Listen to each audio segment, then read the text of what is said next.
السلام عليكم ورحمة الله وبركاته. الحمد لله والصلاة والسلام على رسول الله محمد بن عبد الله وعلى آله وصحبه أجمعين أما بعد. ගෞරවනීය සහෝදරවරුනි සහෝදරියනි, අපේ ගෙදරට ඔබේ ගෙදරට අලුතින් දරු පැටියෙක් ආවනම් ඒ ගෙදර තියෙන සතුට ඉතාමත්ම ඉහළයි, ඉතාමත්ම වැඩි. එවැනි තත්ත්වයක අපි කවුරුත් අපි අදහන ආගම දහම අපේ විශ්වාසයන් මේව මත පදනම්ව ඒ දරුවාට විය යුතු යුතුකම් චාරිත්‍ර සිරිත්විරිත් මේව පිළිබඳව උනන්දු වෙනවා. එම් බලද්දී ඉස්ලාම් ආගම තුලත් එහා සමානව මඟ පෙන්වීම් තිබෙනවා. ඒවා පිළිබඳව කතා කරන පාඩම් මාලාවේ පාඩමක් හැටියට අපි වෙන් කරන්න හිතුවා අපේ දරුවන්ගේ විවිධ අවදීන් අපිට කියන පණිවිඩය මොකක්ද?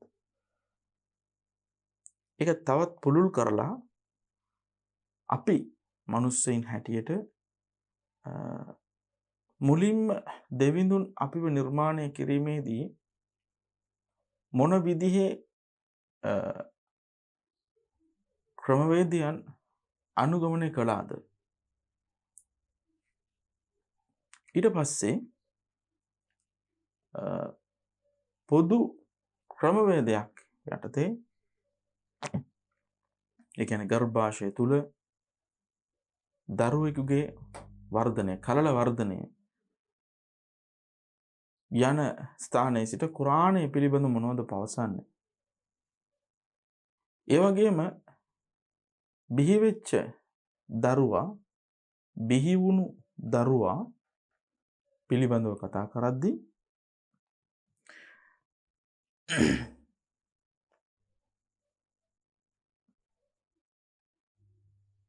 ඒ දරුවා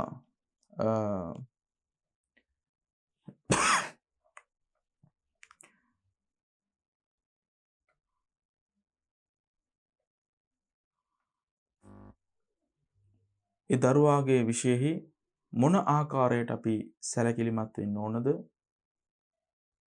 ඒ කාලවලදී ඒ දරුවන්ට ලැබිය යුතු දේවල්, ඒ දරුවන් Tamanගේ දෙසවන් හරහා අහුම්කම් දිය යුතු දේවල්, අහන්න හොඳ නැති දේවල්, මේ පිළිබඳව කොහොමද අපි හඳුනගන්නේ? මේ ගැන තමයි ඔබට පැහැදිලි කරන්න බලාපොරොත්තු වෙන්නේ. ප්‍රධාන වශයෙන් බලමු මිනිස් නිර්මාණයේදී දෙවිඳුන් කොහොමද මනුෂ්‍ය නිර්මාණය කළේ කියන කාරණාව සුද්ධ අල් කුරානයේ පිළිබඳව සඳහන් වෙන වැකී වදන් හරහා අපිට පරිමේට එහෙමයි බලන්න පුළුවන් වෙන්නේ. සුද්ධ අල් කුරානයේ ගත්තනම් නිර්මාතෘ අල්ලාහ් පවසනවා වයින්නා ඛලක්නාකුම් මින් තුරාබ්. අපි ඔබව තුරාබ් කියන්නේ පස. ඒ විටක වෙලිච්ච පස වගේ සඳහන් කරන්න පුළුවන්. තවත් වැකීක සඳහන් කරන මින් තීන්. අපි ඔබ නිර්මාණය කළේ ජලය මිශ්‍රිත. තවත් ස්ථානයක සඳහන් කරනවා මින් තීනින් ලාසිබ්. ඇලෙන සුළු, එකිනෙකට ඇලෙන සුළු. තවත් ස්ථානයක සඳහන් වෙනවා මින් සල්සාලින් මින් හමයින් මස්නූන්. කියන්නේ පුච්චන ලද ආකාරයට, කියන්නේ යම් කිසි පිළිසීමකට ලක් වුණාට පස්සේ පසෙහි ස්වභාවය කොහොමද? එවැනි තත්වයක වූ පසෙන් තමයි මුල් මිනිසාව දෙවිඳුන් නිර්මාණය කළේ කියන පණිවිඩය ලබා දෙනවා. පළවෙනි මිනිසාව එලෙස නිර්මාණය කරලා ඒකට අදාළ ඒ රූපය ලබා දීලා ඊට පස්සේ දෙවිඳුන් තමන්ගෙන් වූ ප්‍රාණය මත පිබලා තමයි උත්පාදනය වෙන්නේ. එහෙම උත්පාදනය වුණු මුල් මිනිසාගේ ඉල ඇටයෙන් තමයි නිර්මාණය කරනු ලබන්නේ ඔහුගේ සහකාරිය. එතනින් පටන්ගෙන ඔවුන් දෙදෙනා හරහා ඔවුන් දෙපළ හරහා තමයි ලෝකේ මුළු මහත් සංහතියේම තියෙන මේ මහ පොළොව පුරාවටම ජීවත් වෙන්නට යන මේ මිනිස්සෙයින්ගේ ව්‍යාප්තිය සිද්ධ වුණේ ඔවුන් දෙපළ හරහා.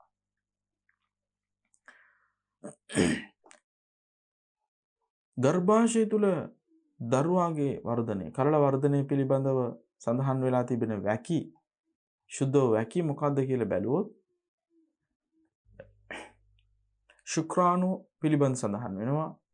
ඩිම්බය එවැගේම කලලය තුල කාන්තාවගේ බිත්තරය හා සම්බන්ධ වුණාට පස්සේ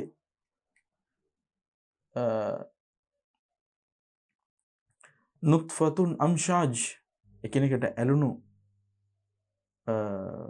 ඩිම්බය පිළිබඳව ශුද්ධ අල් කුර්ආනයේ සඳහන් කරනවා. ඊට පස්සේ මර්හලතුල් අලකා කියන්නේ ලේ කැටියක් වගේ වූ එක් අවධිය පිළිබඳව කතා කරනවා. සුබ්හානල්ලාහ්. ඒ වගේම තමයි මුල්ග මස් වැදැල්ලක් වගේ යත් රූපමය ස්වභාවයකින් යුක්ත එවැගේම රූපමය ස්වභාවයක් නැති ආකාරයෙන් වූ මස් වැදැල්ලක් පිළිබඳව කුර්ආනයේ සඳහන් වෙනවා. එලෙස කාලයක් ගත කරනවායි කියලා. ඊට පස්සේ අස්තීන් බිහිවීම පිළිබඳව සඳහන් කරනවා. ප්‍රාණය ලැබීම පිළිබඳව මේ විදිහට වූ අධියර ගණනාවකින් පසුව අලංකාර නිමවුමක් නිර්මාණයක් ලෙස දරුවෙකු ලෙස දරු පැටියෙකු ලෙස ඒ දරුවා එළිය දකිනවා. මෙහෙම එළිය දකින අවස්ථාව පිළිබඳව තමයි ශුද්ධ අල් කුර්ආනයේ පවසන්නේ සුම්ම නුඛ්රිජුකුම් තිෆ්ලා. ඊට පස්සේ අපි බිලිඳෙකු හැටියට ඔබට දරුවව අපි පිටත් කර හරිනවා ලෝකයට යන ආකාරයට. එහෙම ආපු ඒ බිලිඳු දරුවා බිලිඳා එතෙන් පටන් වයෝවෘද්ධ භාවයට පත්වීම දක්වා වූ ඒ කාල පරාසය තුල දෙවියන්ගේ කැමැත්ත මත ඒ දරුවා ජීවත් වුණොත් ඒ පහු කරන හැම අධියරයක්ම අවස්ථාවක්ම තත්පරෙන් තත්පර පැයෙන් පැය දවසින් දවස වෙනස්කම් රාශියකට මුහුණ දෙමින් ඒවා වර්ධනය කරා යමු වෙනවා. නමුත් අපිට දවස් ගානේ දරුවන්ව කොටස් කරන්න අපහසුයි. ඒ නිසා හඳුනා ගන්න පුළුවන් ප්‍රධාන කාණ්ඩ එහෙම නැත්නම් ප්‍රධාන අංග යටතේ ඒ දරුවන් ඉන්නේ මොන අවධියේද කියලා හඳුනා ගැනීම පිළිබඳව කුර්ආනය අපිට අඟ පෙන්වනවා. ඒ අතර මර්හලතුල් රදා කිරි දෙන ඒ කාල පරාසය. කිරි දෙන කාල පරාසය අවුරුදු 2යි. ඊට පස්සේ කුඩා දරුවෙකු හැටියට වැඩෙන දරුවෙකු හැටියට පෙර පාසල් යන දරුවෙකු හැටියට පාසලේ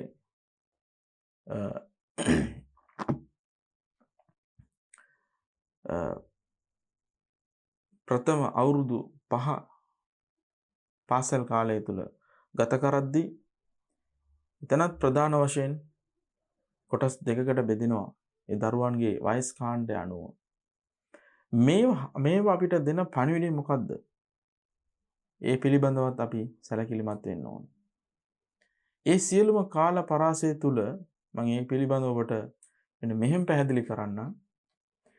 එනම් ඒ දරුවන් කුඩා දරුවෙක් හැටියට මවගේ කුසෙන් බිහි වුණුදා පටන් එළමෙන කාල පරාසය තුල මර්හලතු රදාඅ මර්හලතුල් මුබ්කිරා අතුෆූලතුල් උස්තා අතුෆූලතුල් මුබ්කිරා අතුෆූලතුල් උස්තා අතුෆූලතුල් මුතඅඛිරා සින්නුල් මුරාහකා අල් මුබ්කිරා සින්නුල් මුරාහකා අල් උස්තා සින්නුල් මුරාහකා අල් මුතඅඛිරා الرشد المبكرة الرشد شيخوخة أرذل الأمر මේවා සිංහල භාෂාවෙන් තියෙනවා. සිංහල භාෂාවෙන් මේවට යෙදিলা තියෙන තවත් ආකාරයෙන් වූ අර්ථකථනයන් සහ වයස් කාණ්ඩ. මෙතනදී ඊට වඩා පුළුල් ලෙස මේ කාරණාව තිබෙනවා. මේ පිළිබඳ මේ විෂය කතා කරන අයවරුන් හරහා ඒ කාණ්ඩවලට වෙන් කිරීම සිදු වෙනවා. ජේෂ්ඨ කනිෂ්ඨ කියලා කියන ආකාරයට වෙන් කරන්නක් මෙන් එලෙස වෙන් වෙනවා.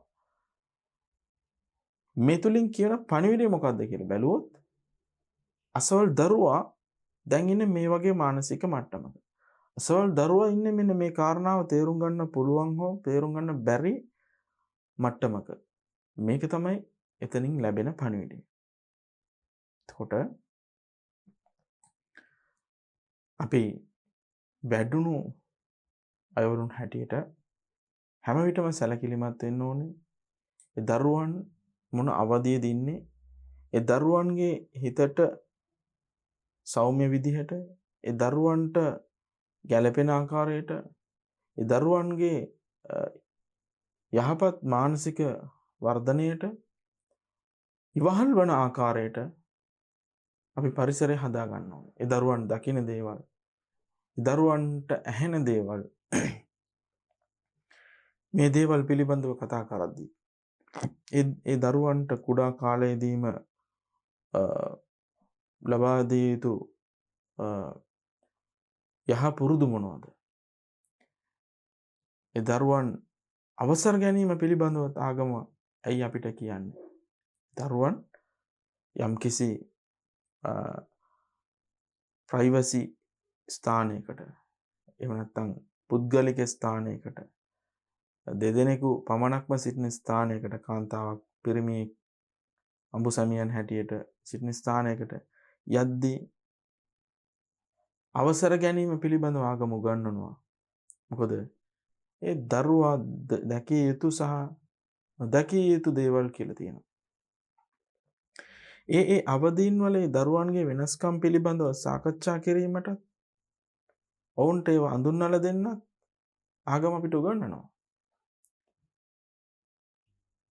ඒ වගේම දරුවන් එක ගොන්නකට එක ළඟ නිදා ගැනීමට සැලසීම ඒකටත් යම්කිසි කාලයක් තියෙනවා. අවුරුදු 10ක් එහාට ගියාට පසුව පිරිමි සහ කාන්තා යන ඒ වෙනස්කම් ඔවුනොවුන් හඳුනා ගන්නට දැනෙන්නට පටන් ගන්නා කාලය. ඒ කාලයේදීම ඔවුන්ව ඒ විදිහට නිදා ගැනීමේදී සහෝදර සහෝදරියන් ලෙස කටයුතු කරන අවස්ථාවක ඔන්න සාමාන්‍යයෙන් කටයුතු කරන්න පුළුවන්. නමුත් නිදා ගැනීම කියන්නේ එහෙම නෙමෙයි. සාමාන්‍යයෙන් ඔබට මා කියන කාරණාව පැහැදිලි ඇති. ඇයි මේ පිළිබඳව දහම අපිට උගන්වන්නේ? මොකද දරුවෙකුගේ වර්ධනය කියන්නේ ඔබට කලින්ම පැවසූ ආකාරයට එය අවුරුද්දෙන් අවුරුදු ගණනාවක් එකතු කරලා මේ කාණ්ඩයේ මේ අවදියේ මේ දරුවා සිටිනවා කියන එක නෙමෙයි. හැම දවසෙම දරුවා අලුත් වෙනවා. අලුත් අත්දැකීම් ලබා ගන්නවා. අලුත් දේවල් ඇහුම්කන් දෙනවා. දකිනවා. ඒවා හරියාකාරව සිද්ධ වෙනකොට සමාජයට යහපත් දරුවෙක් බිහි වෙනවා. යහපත් පුද්ගලයෙක් ඒ විදිහට තමයි බිහි වෙන්නේ.